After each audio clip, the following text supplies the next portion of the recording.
আশা করি সবাই ভালো আছেন। আসলে আজকে আমরা ওইভাবে ভালো নেই। আসলে ভালো না থাকার কারণটা যদি বলি, পিছনে দেখতেই পাচ্ছেন 4 বছরের একটা স্বপ্ন, অর্থাৎ 4 বছরে 1500 দিনের যে স্বপ্ন আমরা বুনেছিলাম। আমি এখানে 5 বিঘার একটা কমলা বাগান করেছি। এই বাগানটার বয়স হচ্ছে 4 বছর। 4 বছর ধরে একটা গাছ সেই ছোট থেকে আমরা এত বড় করেছি। এই গাছের প্রত্যেকটা গাছের ভাষা আছে, গাছের সাথে মিশতে শিখেছি, গাছের সাথে কথা বলতে শিখেছি, গাছের যেটা ভাষা এটা বুঝতে শিখেছি।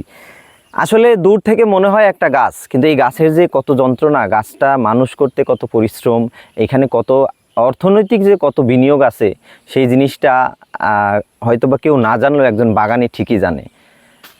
আমরা যে একজন উদ্যোক্তা, সেই উদ্যোগ গ্রহণ করার সময় অনেক কিছুই সামনে থেকে শুনেছি যে অনেক বাধার সম্মুখীন হতে হয়, অনেক প্রবলেম সামনে আসে। সেই প্রবলেমগুলো আসলে শুনে এসেছি। আমি আজকে সরাসরি বাধার সম্মুখীন। আমার এই গাছ পিছনে দেখতে পাচ্ছেন, দেখলে হয়তো বুঝতে পারছেন গাছগুলো কীভাবে কেটেছে। একজন ভদ্রলোক আমাদের এই ক্ষতিটা করেছে। এখানে 50 থেকে 60টা গাছ 4 বছরের গাছগুলো কেটে ফেলেছে। কিছু কিছু গাছে, এই যে দার্জিলিং কমলা, এই একটা গাছে কিছু কিছু গাছে ফল ছিল, সে ফল সহ কেটে ফেলেছে।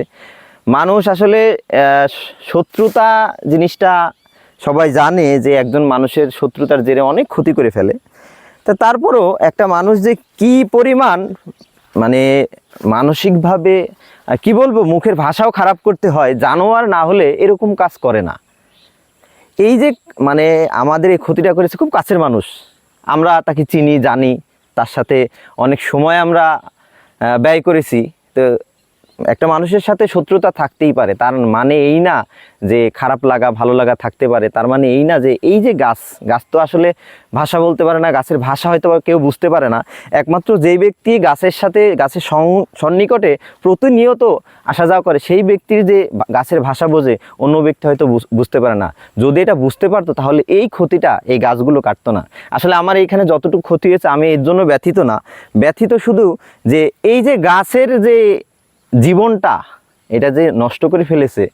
যে গাছের যদি ভাষা, গাছের অভিশাপ যদি বুঝতো, তাহলে সেই ব্যক্তি কখনো এরকম করতো না। তো আল্লাহর উপরে ছেড়ে দিয়েছি। ইচ্ছা করলে অনেক কিছু করতে পারতাম এটা নিয়ে। অনেক ক্ষতি, আমাদের যেরকম ক্ষতি করেছে, আমরা এর প্রতিশোধ যদি নিতে চাই অথবা এর প্রতিরোধ যদি করতে চাই, অনেক কিছু করতে পারতাম। বর্তমানে আইনের আশ্রয় নিতে পারতাম। আইন যেই মানুষকে গাছ কাটার বিরুদ্ধে যেই কঠোর আইন, সেই আইনের কঠোর প্রয়োগ করতে পারতাম। কিন্তু তাতে কী লাভ হতো? সেই একই অবস্থা, কুকুর পায়ে কামড় দিয়েছে, আমরাও যদি কুকুরের পায়ে কামড় দিই, সেই জিনিসটা সেরকম হয়ে দাঁড়াচ্ছে। সেই বিবেকবোধ থেকেই আপনাদের উপর ছেড়ে দিলাম। আমি আপনাদের শুধু দেখানোর জন্য আসলাম যে আমার এত বড় বাগানের ভিতরে এই যে গাছগুলো, এক একটা গাছ কি অবস্থা কেটেছে। মানে তাদের বিন্দু মাত্র মনে কষ্ট লাগেনি, বিন্দু মাত্র মনে ভালো খারাপ লাগেনি যে এতগুলো গাছ কেটে ফেলবো। খুব কষ্টের বাগান। 2020 সালে করোনার সময় শুরু করেছিলাম এই বাগান করতে। যে আশেপাশের পরিবেশের মানুষ, কাছের মানুষ, দূরের মানুষ, অনেক মানুষই আমাদের অনেক কথা বলেছে, বিভিন্ন সময় বিভিন্ন ধরনের বাজে ল্যাঙ্গুয়েজ ইউজ করেছে। তারপর আমরা আসলে কোনো দিকে না তাকিয়ে সামনের দিকে এগিয়ে যাওয়ার চেষ্টা করেছি। কিন্তু এটা কখনো কল্পনা করিনি যে একটা সময় একটা মানুষ যে শত্রুতার জেরে আমাদের গাছগুলো এভাবে কাটবে।